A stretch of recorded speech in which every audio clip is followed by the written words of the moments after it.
What's up? This is Big Boy. Y'all know what time it is. Savannah's finest, Seaport's finest. I'm hanging out with the big guy on the Frenzy. It's going crazy, the sports frenzy. And we're going to do it like this right here. Yeah.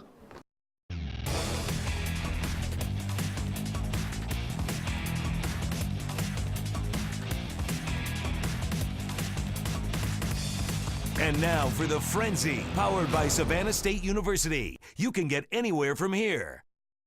Nothing like a little big boy to get the Friday night party started. Good evening, high school football fans. Welcome to the Frenzy. Once again this season, our show powered by Savannah State University. Past the halfway point of the season, and that equals plenty of huge region matchups. Right, Coastal Empire and Low Country teams beginning to jockey for playoff seeding. And then there's the matter of earning some bragging rights as well. With that said, we get into the highlights with a matchup of two top 10 single-A squads right here in Savannah, Savannah Christian and Calvary Day. An easy choice for the Chevy Tailgate Tour stop this Friday night.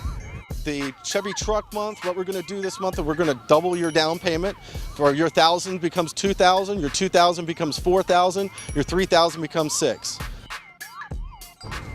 The Calvary Day faithful getting painted up and ready for the battle with their rival Savannah Christian. Folks, this one was a low-scoring slugfest. Raiders with the ball to open the game. Josh Chambly, he's going to hit Tyler Arnold across the middle for the big pickup. Christian then goes to work on the ground. Nick Bateman up the middle. He takes it down to the Calvary Day 10-yard line.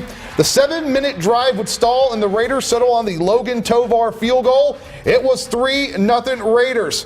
Then the defense is going to take over. Christian looking to throw, but Calvary's Mark Elton with a nice pass breakup. The Cavs offense never gets going in the first half. They're looking to run, but Jack Bush coming up with the big tackle for loss. In the second quarter, Savannah Christian driving again, but Calvary going to force the fumble, and Alex Herndon is there to recover. This was a 3-0 game at the half. A second half, Calvary scores a touchdown, and they score a big win over their rival, Savannah Christian. 7-3 the final in this contest. High school, we pick up with Beach. It's going to be Beach's Joe Burke fighting for the touchdown here. It's going to be a missed extra point, though, that makes it a 6-3 ball game. Then next drive for Jenkins on 4th and goal. Beach defense coming up big with a sack here. But next series for Jenkins, it's going to be Arkeem Bird. He puts the team back here with the long catch and run, 10-6 Jenkins at this point. There was some hitting in this game as Jenkins, DJ Tinsley brings the wood to pump the defense up here, but it will be Jenkins that goes on to win this one, 24-6 the final against Beach. All right, let's get out to TA Wright Stadium. Homecoming for the Johnson High Adams Smashers. They were taking on Islands, leading 28-0 at the half. Second half, more from Johnson. The reverse goes to Darius Miller. He's going to pull away from the Shark defenders and going to move the ball deep into Islands territory. Very next play, Smashers into the end zone. Quarterback Jalen Baker going to call his own number. That was a good call. He's headed this way for the Johnson High touchdown with the point after. It was 35-0. Then the Johnson defense going to help extend the lead. Smashers bringing the pressure. The Islands pass. Well, it's going to be picked off by Dushad Morris, who's going to take it the other way for the touchdown. The pick six makes it 41-0, and that's how this one would end. Johnson High with a happy homecoming. 41-0 the final over Islands. Long County already up pretty big against New Hampstead, 21-0 in the second quarter. On third down, Kareem Terry looking for an open receiver, and he's going to be sacked by Michael Stanley, who's going to get the big play. 2 plays later for the Blue Tide, Jacarius Harrison will follow his blockers and then kick it to the outside, and he will be gone on the 39-yard touchdown. That's going to make it 28-0 Long County. Blue Tide defense staying strong. Big hit here in the backfield by Michael Abram, who's going to get a loss of 4 yards on that play. On fourth down, Dominic Cooper keeping the drive alive for the Phoenix as he's going to pick up the first down for New Hampstead. With just seconds before halftime now, another fourth down play. Terry will air it out for the end zone, but this one is going to be knocked down. Long County all the way in this one. They go on to win 41-0, the final over New Hampstead. Yellow Jacket fans wearing some pink tonight for Breast Cancer Awareness Month. Second play of the game, it's going to be Nick Bells finds Cody Washington on the slant, and then he's going to be off to the races. 7-0 Wayne County with less than a minute off of the board. Next possession now for the Jackets. Anthony Jordan, He's going to pick up the first down and a little bit more as he goes right through the Windsor Forest defense right here. Then the Jackets with a little bit of trickery. Anthony Yoder will get it, and he'll pick up some nice yardage for the Yellow Jackets here. And then Bells again, this time to a wide open Jordan, who's going to get in for the touchdown. They go on to win 62-0 the final over Windsor Forest. Now last night you had Statesboro in action. They were hosting Richmond Hill over in the Borough. Statesboro moving down the field. Malin Williams breaking free for a nice first down for the Blue Devils. A few plays later, Austin Kleinline going to hit Juwan Osborne. Take a look at this catch. Good stuff right there, 7-0 Statesboro. The Wildcats having trouble. The fumble going to be recovered in excellent field possession by the Blue Devils. That would lead to this short touchdown run by Williams, who finished with 112 yards rushing. It was 14-0 Statesboro. The Wildcats able to score here in the third quarter. The nice 50-yard touchdown run by Ronnie Harris going to cut the Blue Devil lead to 14-7. Harris going to add another score just before the end of the third quarter, but the always important extra point was no good, and that proves to be the difference. Statesboro High picking up their first win of the season. They beat Richmond Hill by a single point. Right there, the difference. 14-13 the final, back on Thursday night. All right, plenty more highlights on the way right here on The Frenzy. A busy night in Effingham County as the Rebels and Mustangs were both at home on the gridiron. Highlights from Guyton and Springfield and other spots in between. Stick around. The Frenzy will be right back. You can get anywhere from here. And welcome back to The Frenzy. Not going to waste too much time. Let's go ahead and get straight back into the highlights. Right, the Portal Panthers made the trip over to Southside Savannah tonight to hook up with the Savannah Country Day. All right, let's go ahead and get out to Savannah Country Day. Portal and the Hornets doing battle. Quarterback Hunter Hatley throwing for Colton Lichtenberg in the early goings. Lichtenberg going to make the catch. He's going to proceed to make his way into the end zone. 7-0 Savannah Country Day. Back comes Portal on a wild play. Panthers, they're going to go with the reverse. Right, simple. No, the ball's on the ground. No, there it goes, but no worries. Fred Holloway going to pick up the pigskin. He then is going to hit the outside, and then Holloway going to go the distance. 65 yards for the touchdown. That's turning a negative into a positive. You got that right. Tying the game up at 7, but right back comes Country Day.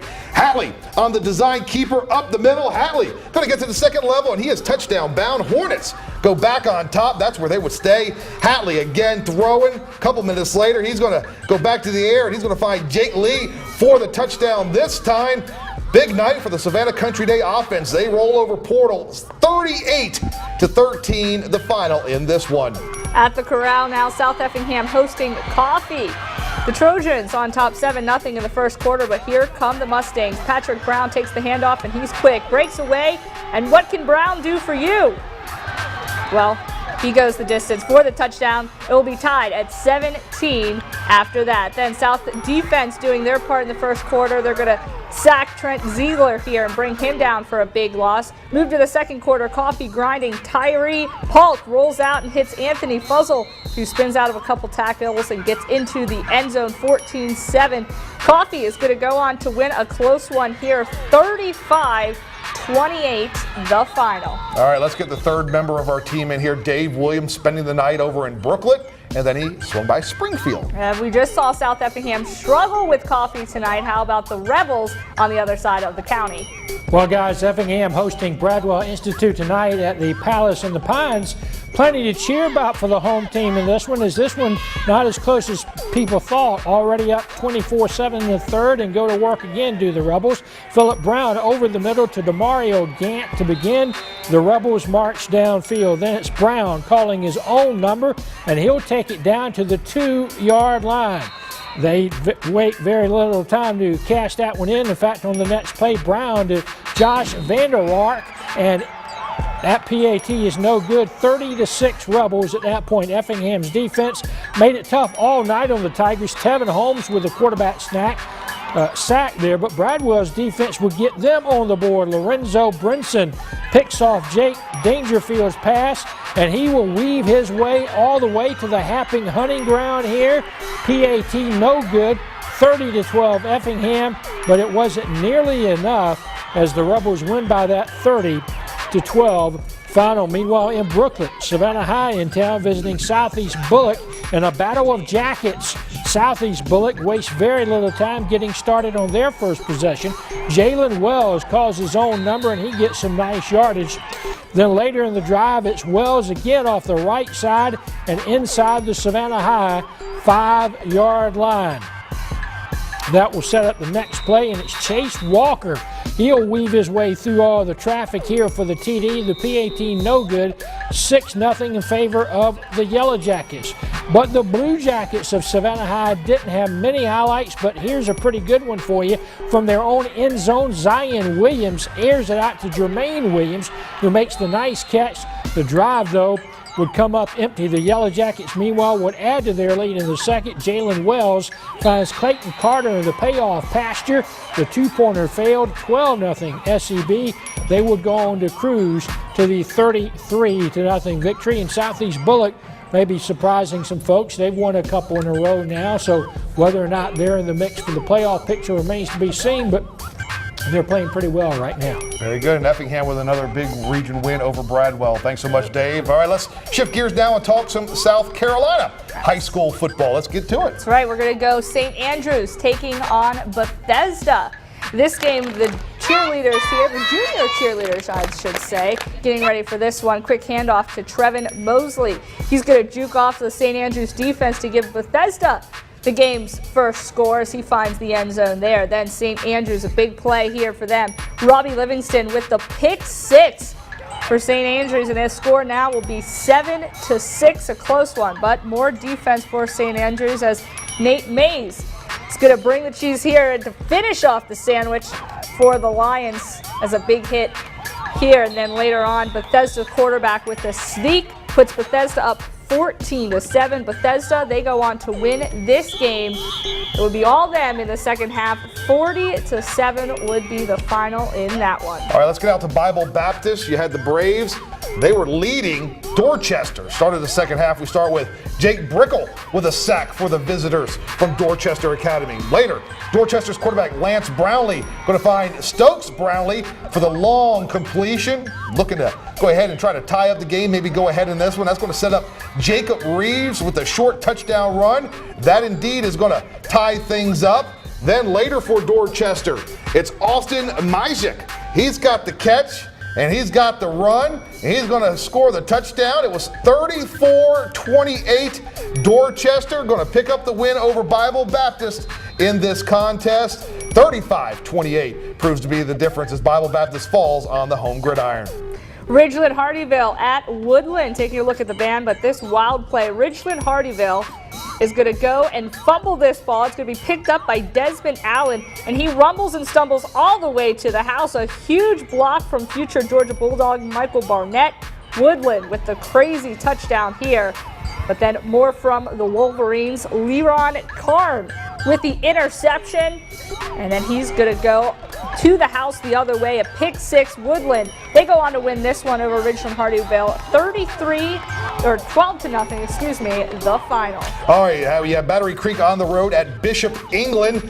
Bishop England's coach, gotta like what he sees to start this one off. Opening kickoff going to be fielded by Drew Pampu. And you know what? Nobody's near him. He's pulling away. He's gone. 84 yards to the house. Quickly, Bishop England on top. It was 7-0. Bishop England, well, they were shutting down the Battery Creek running game.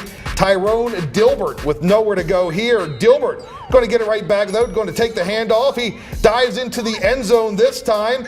Bishop England, their lead was just 7-6. They're going to need overtime in this one. Battery Creek gave it a go. However, they fall to Bishop England 27-21, the final. Whale Branch and North Charleston tonight at Attaway Henson Field.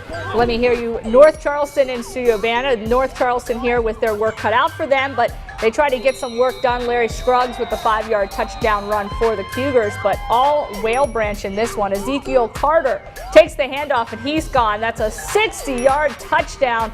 Whale Branch all the way then in this one, 64-12 over North Charleston. All right, plenty more to talk about when the frenzy continues. Got to get you ready for another busy Saturday and Sunday. That's right. We'll get you set for another Sunday of Gridiron Live and more on the flip side. So stick around. The Frenzy. We'll be right back.